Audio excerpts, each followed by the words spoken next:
l'école secrète des petits héros. Timmy et Mila étaient inséparables.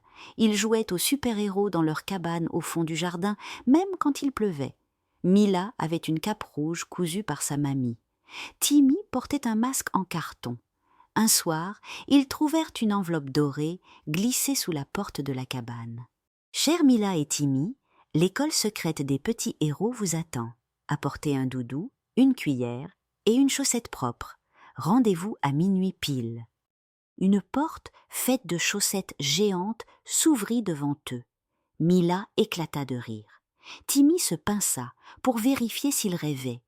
Ils avancèrent dans un tunnel rempli de bulles qui flottaient dans tous les sens. Certaines parlaient « Bonjour les petits héros ! Attention aux pays invisibles !» Au bout du tunnel, une immense porte scintillait. Une voix joyeuse s'écria « Entrez, Mila et Timmy, bienvenue à Supermax !» La porte s'ouvrit sur une grande salle remplie d'enfants en pyjama, de murs qui changeaient de couleur et de fauteuils en guimauve. Un petit homme rond arriva en roulant sur une trottinette à confettis. « Je suis le directeur Pouet. À Supermax, on forme les futurs super-héros, même s'ils ne le savent pas encore. » Timmy et Mila se regardèrent, les yeux brillants. Le directeur les conduisit dans une salle colorée, au sol rebondissant. Sur la porte, on pouvait lire « Classe des Pouet-Pouet ». Une maîtresse flottait à 30 centimètres du sol. « Je suis maîtresse Tornade !» Ici, on découvre vos talents cachés. Timmy leva timidement la main. « Même si on n'en a pas encore ?»« Surtout dans ce cas-là, » répondit-elle avec un clin d'œil. Elle leur donna un badge chacun. Mila, recrue éclair. Timmy, recrue zigzag. Dans la salle, un enfant faisait léviter son doudou. Un autre avait des oreilles qui sifflaient. C'était drôle, bizarre et génial. « C'est la meilleure école du monde, » chuchota Mila. Timmy hocha la tête, émerveillé. Maîtresse Tornade distribua à chacun une balle à paillettes. « Fermez les yeux et laissez votre pouvoir sortir. » Mila se concentra. Sa balle s'envola et lança des étincelles roses. « Trop cool, je fais des éclairs câlins !»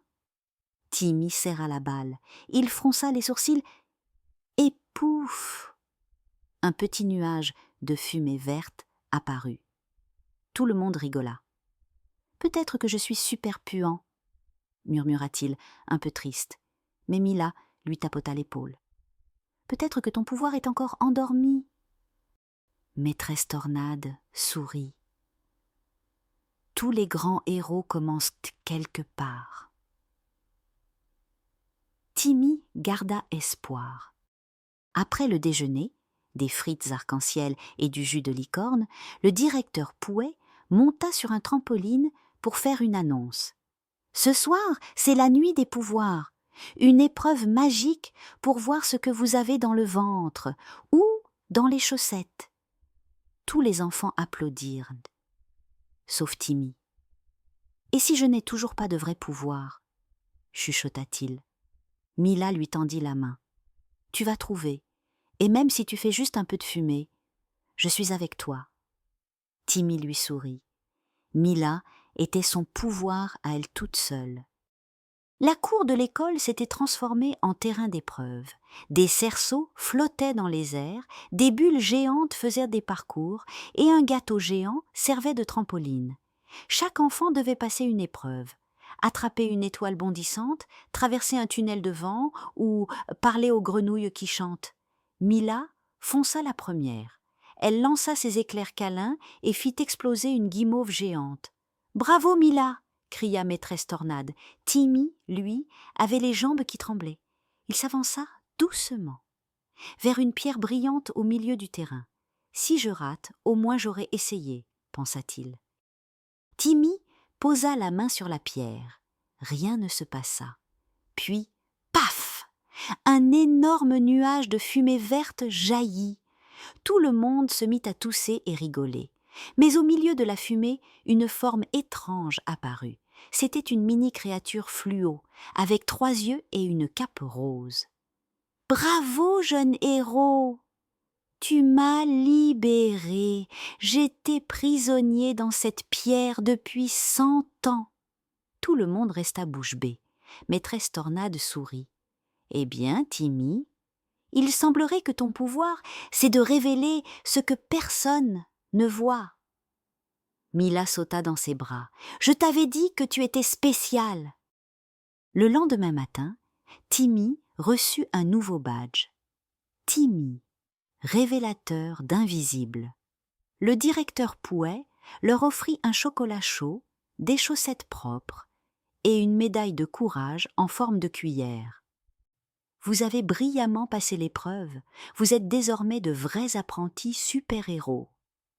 Mila fit un clin d'œil à Timmy. On retourne à la cabane ce soir ? Bien sûr, répondit-il.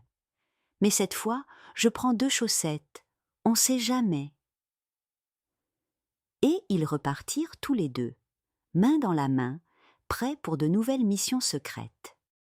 Chacun porte en lui un pouvoir unique, même s'il met du temps à se révéler. Le courage, l'amitié et la confiance sont parfois les plus grands super-pouvoirs de tous. Bonne nuit, mes petits rêveurs.